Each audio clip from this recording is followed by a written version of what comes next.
The Bloodpoint economy is booming, and analysts indicate it's only trending upwards. Is right now the best time to invest your Bloodpoints? We'll find out later. Bug fix 9.3 has been released, but it doesn't seem to have fixed a whole lot. Is Dead by Daylight understaffed or just incompetent? You will not believe the evidence we've uncovered here at In the Loop Studios. Attack on Titan might be returning to Dead by Daylight. Our field reporters seem to have the inside scoop. All that and more coming up. I'd like to welcome you to Season 2 of The Loop, and now it is in fact time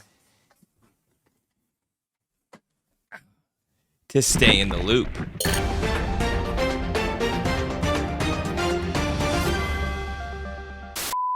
Dead by Daylight has been in a Bloodpoint recession for some time, and as a Bloodpoint economist, I predicted the crash in 2025. The same way I predicted the housing market crash in 2008. But luckily, it's not all doom and gloom, because I'm here to tell you, right now is your best time to build your Bloodpoint portfolio. Was I bribed by the 5 million Bloodpoint stimulus package that Behavior gave out? Sure, but I have reason to believe there's more Bloodpoint opportunities on the horizon. But before we go into that, first we have to talk about today's sponsor. Grinding Dead by Daylight can be incredibly tedious, playing hours and hours just to get one character prestiged. But now with Eldorado.gg, it doesn't have to be. Eldorado offers a large catalog of virtual goods, including game top-ups, currencies, in-game items, accounts, and boosting for over 200 games. Top up with more or excels or go grab a gift card for the next DLC. I ordered an Xbox gift card off Eldorado and got it in under 5 minutes. Whatever you need, Eldorado has you covered. Eldorado only uses trusted sellers, and they ensure each and every transaction is secure. Go to the description or pinned comment and click the link for your discount code, or use code STRAZ at checkout. Thank you, Eldorado, for sponsoring this episode of In the Loop. Now, back to the video. So, in recent memory, it's been a little tough to get your hands on some Bloodpoints. I mean, there was that whole drama with the anniversary event, and the spawn rates of the pies, the scream pies, wasn't as high as previous years. So people haven't been able to rack up 20s of thousands of scream pies. But I'd like to say that I feel like there's good things coming on the horizon.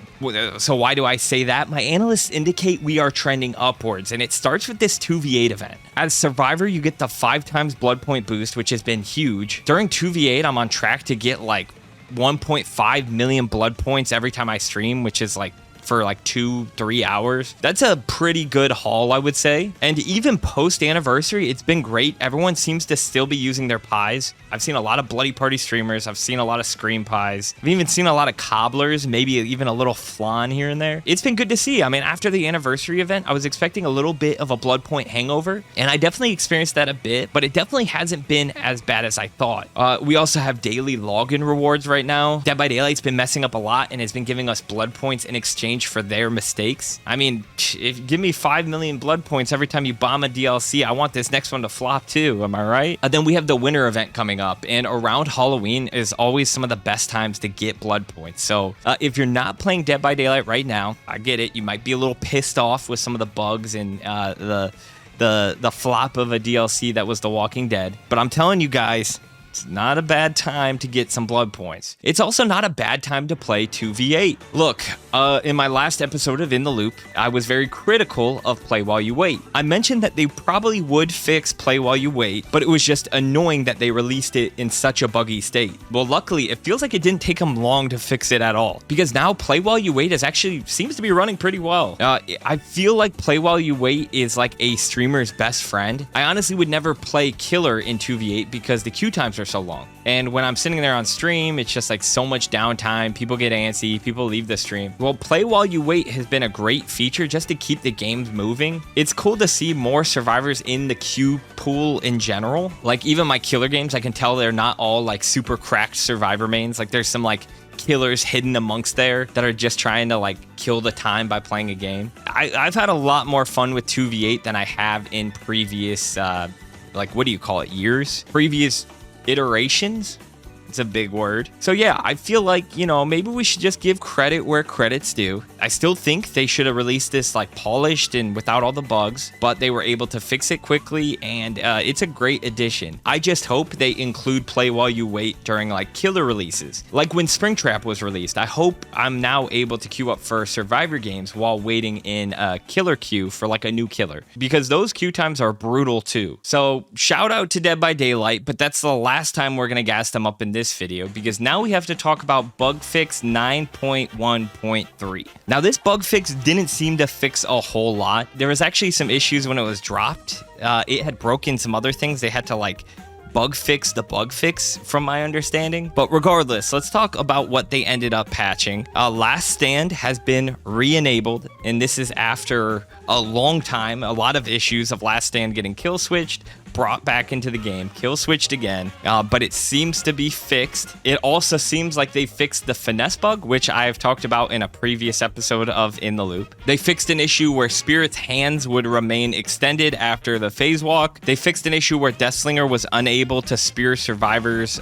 when they were using the perk Last Stand. They also fixed an issue where Dracula's Hellfire couldn't pass through Shack Pallet. Outside of that, they fixed an issue where killers couldn't injure survivors fast faulting with Last Stand. Outside of that, some small stuff. I mentioned finesse already, people getting trapped in lockers, not being able to injure people fast faulting with Last Stand. And this bug fix, like, there really wasn't a whole lot to it. I was expecting a little bit more, and so I guess good. It's always good to see, these small issues getting fixed. But this is a quick section. We made this episode of In the Loop 5 parts because it's such a short bug fix. Like, there's not even much to talk about here. I guess thank you, behavior, and hopefully we get the next bug fix soon. Another thing people are hoping to get soon is the Attack on Titan skins. So for those who don't know, the Attack on Titan skins were removed back in 2023. Not removed completely from the game, but I guess removed from buying them. But recently, people noticed now you're able to play 2v8 with the Attack on Titan skins. So Attack on Titan has an Oni skin and a Spirit skin. And in previous 2v8s, you weren't able to play as them. Apparently there's some licensing issues when it comes to 2v8. Like a license has to agree to have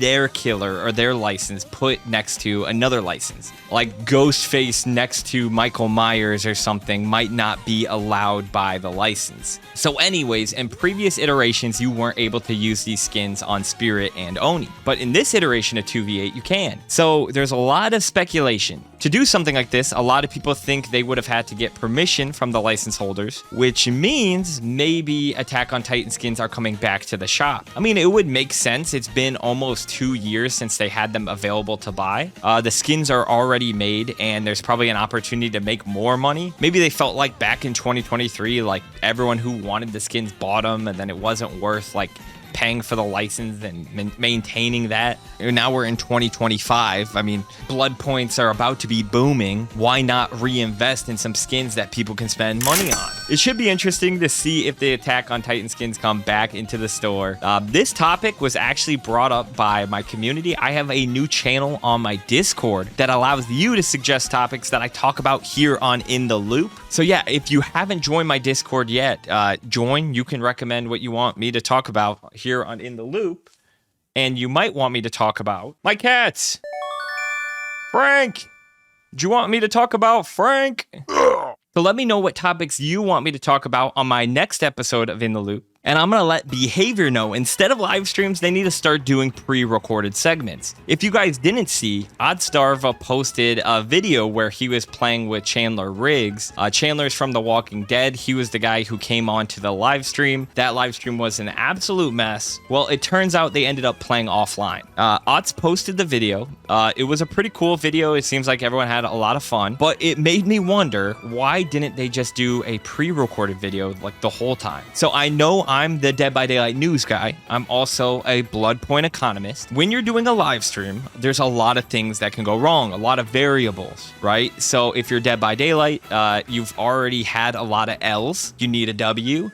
let's just take the safe option going forward. I'm gonna be honest, like a nice edited video is probably more entertaining than a live stream where people are like trying to join the lobby and waiting in the lobby and loading into the games. Or they can, like, it's kind of shady, but they could just pretend like it was live and pick like the most entertaining game. And they could be like the spectator, like rotating through people and pretend like they're playing live. Like, I know Otz was live during the whole thing and people were on Otz's stream and watching, but like maybe Otz could be like, oh, I didn't live stream it. I don't know. Now this is the PR in me, right? This is the PR side of me. The video seemed cool. It was a lot more entertaining than their live stream. It was like, just in general, like, I think Otz kind of saved the narrative. Like Otz wasn't pissed off about this whole situation, and he posted a video and he seemed to have fun. So I mean, shout out to Otz for kind of saving this whole thing. So if Behavior's watching, which I know they aren't because they haven't responded to my partner program application, but if they are watching, respond to that first, but then listen to me. Just play offline, edit the video, make it exciting, and just play that during your live stream. You don't have to actually play the games live. You don't have to do the segment live. Like, that's show business. I edit all my stuff in post, you know? I don't actually master killers. It's all done with AI. But it's good to see Dead by Daylight's making good on some of their recent promises. But there's a lot more that they've promised in the future. If you want to see all the things they've promised, you can watch this video right here.